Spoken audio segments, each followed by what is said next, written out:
I don't know, but we're live here. Yeah. At the camera. Right here. Right there.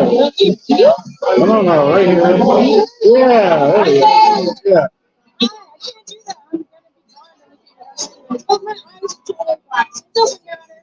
Yeah, this is Nasty Neil. This is Annabelle Lecter. And we're live from Boston Underground Film Festival, Saturday night. Karaoke's just about over. Annabelle may have sang the last song. He's still there.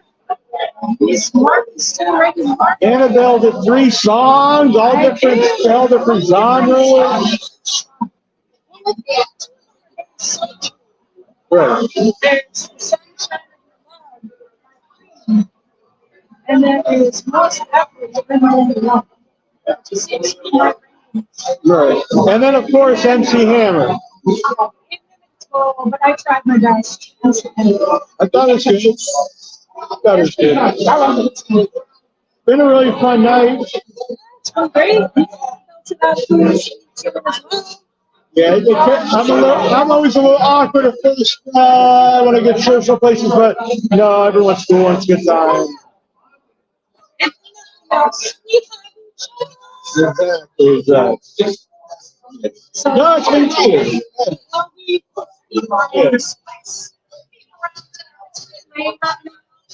So,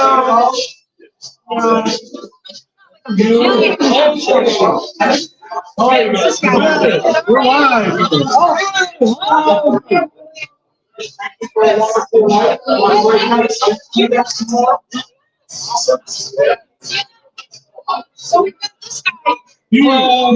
I just saw last night. Guy I can say you I don't know what guy means. Everyone does, don't worry. It's like tiny, but guy. yes.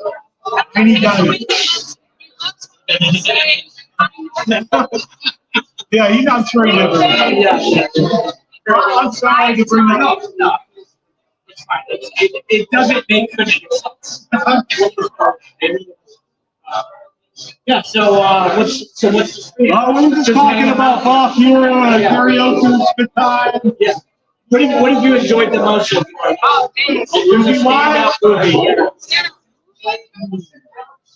It's a short, but more like Sweet Beats in the homegrown One with First. Yeah. I love seeing the Dunwich. Yeah. Like Boston has so much overlooked a lot. So, and I love also just seeing it. Yeah, exactly. And Phil, you only said enough of this. How about yourself? What's been the stand-up feature? Stand-up feature for me has been that, I think. See, we weren't here. That we need to See, like thrillers are like my bread and butter. Yeah, and this like delivers on all fronts. It's not only like exhilarating, it's also like a very poignant commentary, and it's like so simple, like yeah, you don't have to check that out. And, Boston's always great with such a mix of it's not the straight up chorus stuff. It's underground with emphasis and right. Yeah, no, I love that. Like it sounds like and actually like it's not having genre at all. Like that's the kind of job I've never like like get into it and show this out. Yeah. It was just like the first page of it, I was like, holy shit, I haven't seen anything like this. Can I start? Yeah. Okay, good. Yeah, it was just like, this is not, I haven't seen anything like that. And then we got the same thing over and over again. And it's just like, I'm addicted. What about Buff? It said like Buff, like before that was like ready for. How did you get a Buff to I've been trying to figure this out. I don't remember. That's how long I've been coming. It's kind of like a friend you've known forever. Right, you don't know how you It's like, my best guess is there's a critic, Monica Castillo, who was here and she moved away. I'm pretty sure she extended the invitation, or at least, or maybe I saw it like an ad somewhere, but I'm pretty, she was like my point person. She was like, let me take you to parties, let me introduce you to like Kevin and Nicole, and so I was like, okay, I feel like welcome, you know. Yeah, well, that's the thing about festivals, they're welcoming to everybody.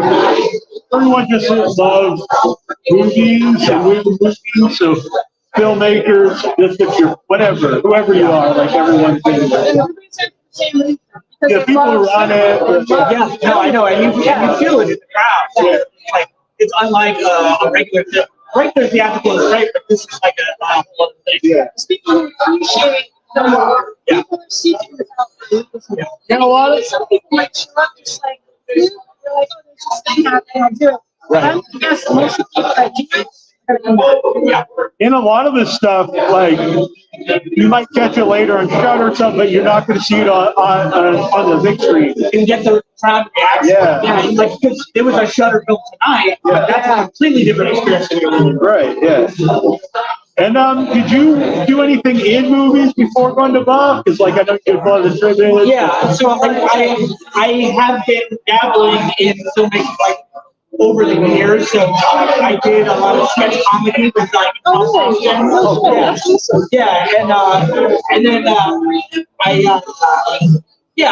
I'm writing a feature right now. I shot 75% of a short film, and then I like ran out of money, so I'm gonna find the rest of the money and finish it. But did going to the festival like inspire that? Like were you doing that? No, I was already into it. Yeah. But it did like motivate me to like put you meet other people who yeah. And I did get a screen about 2014. Oh, awesome. Yeah. So that was like, and that was literally my goal. Like, I need something to get in. Yeah. You know, I see all my friends getting it. I want to get it. Yeah. What is No Spoon Productions? That's my production company. I love the name. There you go. What's the inspiration for No Spoon Productions? It's a reference to the Matrix. Okay. Yes, there is no spoon. And that was the first movie that sort of blew my mind, and it's sort of like the movie that like, got me into movies. Yeah, I watched it with my dad. It was a VHS Blockbuster rental. He was confused out of his mind. I was too, but he like confused out of his mind and like not for me. And me, I was like, this is absolutely my shit. Like, yeah. Well, along those lines, then, what does your like family think of you making weird food? It's like my dad is very supportive. My mom's like, you should be practical, like kind of part of that. And so I do, like, my day job is software development. But the goal, hopefully, according to but the goal eventually is to do software and do filmmaking. Yeah. So what are you looking forward to tomorrow? Tomorrow's the last day, unfortunately. Buff goes by really quick, like all of it. Yeah. So I'll be honest with you. I don't read the description. I might read sometimes I don't do that either. But it's so much fun to go into movies not knowing anything. Yeah, I definitely don't watch the trailers. I don't. That's what I love about festivals. It's mostly stuff that you might might know a little bit about, but you haven't seen the trailer 800 times. That's right. Anytime I'm trying to convince my brother, he was in as well. Yeah. But it's like, I'm like, I'm diving the flow, I'm going to everything. For them, it's like, I gotta entice them. So they'll watch the trailers and like say, yes, I'm like, just come. Yeah. That's actually annoying to me on Facebook or whatever. People like, is this worth seeing? Convince me to see whatever. It's like, just watch it for yourself. I mean, it's like an hour and a half. What else are you doing something that important? We spend more time like debating, should I even watch it? Yeah. It's like all of us have seen hundreds of terrible movies. It's not the end of the world. It really is. It's usually something that you can appreciate, especially like indie. Oh, yeah. Like indie, it's like you made something. Yeah. Like, even if it's not for you, like, that's an accomplishment, and it's definitely, like, a lot to appreciate there. It's absolutely true. We're talking about Oh yeah, Larry Fessenden. we're talking Oh, yeah. about, and he was saying, you know, anytime you see something, people Yeah. like, so, you might think like meet the story, this or whatever, but no matter what the story is, whether it's really bringing up there's people, jobs or volunteers, whatever it is, it's a whole job of It's unlike any other media. It's like a truly collaborative. Like, you can't do it with one person. I mean, you can, but it's a different thing. Yeah. sometimes better than others. Right. Yeah. And, I was just watching Denis Villeneuve and Hans Zimmer on a joint interview, Yeah. and the love that they have both for each other and for the material is just like, it's so heartwarming because they really like gave their everything to the score for Dune Part 2. And yeah, I don't know. I keep going to Dune Part 2, like even Dune Cake on YouTube. Oh nice. So yeah, that was a big film for me. I have not, and I do see him. He doesn't need to know, but I'm not a big fan of Dune of any form. I've never read the book. You never read the book, so are you going off of the first movie then? Yeah, I mean, I didn't like the part one, and I did like the David Fincher. Didn't like David Fincher. Yes, it was. Yeah, it's a much different film. I didn't see Lynch's, but yeah, I tried to watch it many times. I finally got. It's got some wild characters and stuff. It's not. I can't say it's good. No, she. Both of them. My brother loves them. So. Again, though, it's not for me. Yeah, no, I mean, but that's still. Like, everybody's got to I got a kick out of seeing President in Killers of the Flower Moon. Yeah, you brought it up Yeah, to we were her. talking about that. It's like, oh my God, I'm going to watch it. I have no idea it's going to be. I was like, Yeah. What did he say? Anything? What did he say? it's a friend who doesn't recognize it. Yeah, and he Oh, said really? he said originally he auditioned and he originally was going to play the sidekick of the main guy, Leonardo DiCaprio, which that character ended up getting written out of the movie. Okay. I guess that's stuff. Yeah, I guess because they like filmed it. He's like, I guess it's not getting it all. And then they're like, Martin Scorsese's like, we're doing this. Yeah, this extra power. He's like, okay, cool. But I mean, I love Scorsese anyway. But it was just like Larry said that like Scorsese knew who he was, and he like loves like a lot of these like underground like and I was like, oh wow, that makes me like him even more. Right. Yeah. Scorsese is like the biggest film scandal. His restoration work is you can't, and so that's why I get this up when people are like, oh, he makes like salivation movies. It's like, no, the sweetest old man. They're not shallow, they're complex, and also like he's like revitalizing. It's like he's rescuing these films that might be lost. You say you like made jokes like just like the production takes a long time. He's like, Larry could have made 3 movies in this time. He's just a super great guy. Yeah. He's just like nice and everybody's equal. Anybody that's interested in this interview, we have comments. I know it's in the middle of the night, but I'm not sure how audible we are. Yeah, there is a lot going on. Yeah, I was trying as well. And here we are. So yeah. Yeah, well, it's probably almost 2 a.m. Yeah, we got about 10 or so. And then it's like, So where can people go to see No Spoon Productions? You can go to nospoon.productions. And it's a pretty bare bones site. It's more or less a placeholder. But yeah, I'm working on a short film. I just need to, make some more money and then I'll finish it. And then hopefully it'll be accessible in a year or 2. That's awesome. Yeah. What was the 2014 short event? I'm not proud of it anymore, but it's called The Cost of Doing Business. It's on Vimeo. If you search Hugh Diamond, you'll find it. Yeah. But it is sort of a concept. It wasn't intended for such, but I'm borrowing a lot for the feature that I'm writing. Yeah. So that's in the plans then after you do the tour? Yeah, I want to do a bunch of shorts, but like I want to have the feature already done by the time I'm like ready and experienced enough to do that. So what can you tell us about this upcoming short that you're working on? 75. Yeah, 75% complete. It's called Payback, and it's about a Southie guy whose birthday wishes come true for some reason. He decides to use this as leverage against his friends to settle petty scores. Okay, Yeah. What's like the runtime? Maybe 7 or 8 minutes. Okay. Yeah, so hopefully easy to program. Yeah. That is something you have to think about. Yeah. We have 2 movies that go together. Oh, yeah. Right. Are you talking about Future's Past? Yeah. I cannot wait. I haven't seen it yet.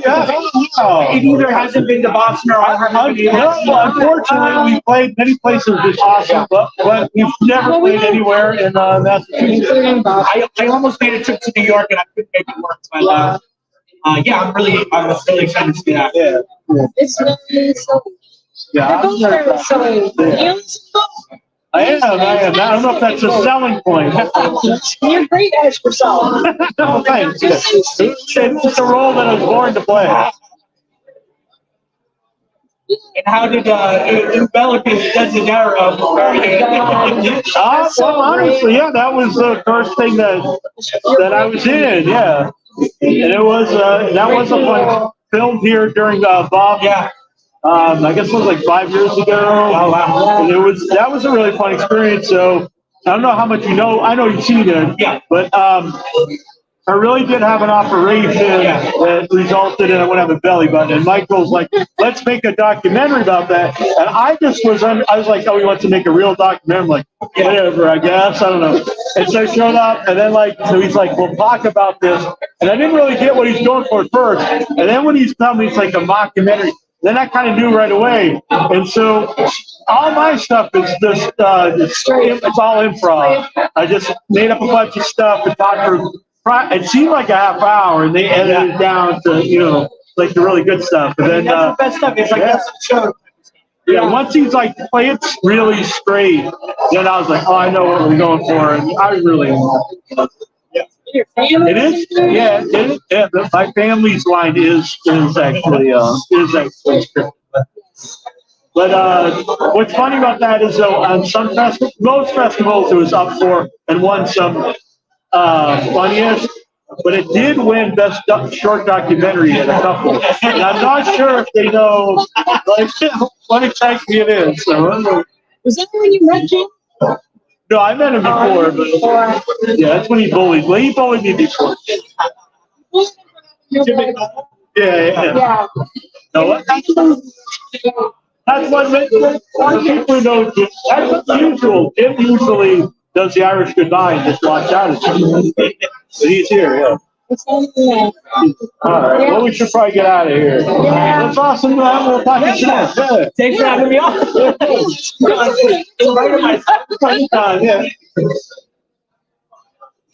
So, here we are. Ending this time. 12:30. Maybe we can play some Wait, get back and try to do some Texas chainsaw. Yeah. Oh, I was going to say Texas Hold'em. No. Texas. Yeah. I used to be able to do that, but I don't remember it. It's a long time ago. I haven't gained the stars here, but I know. So, yeah, I've also got that kind of D&D-like game. Texas seems a bit overwhelming, but yeah. So,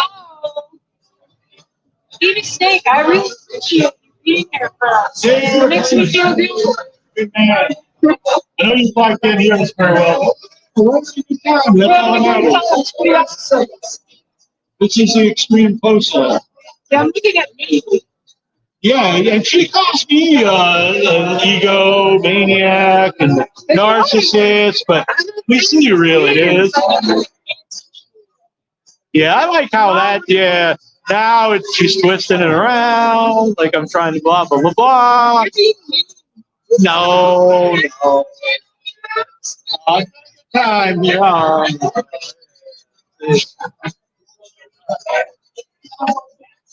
Yeah, we took a lot of here. Yeah. Yes.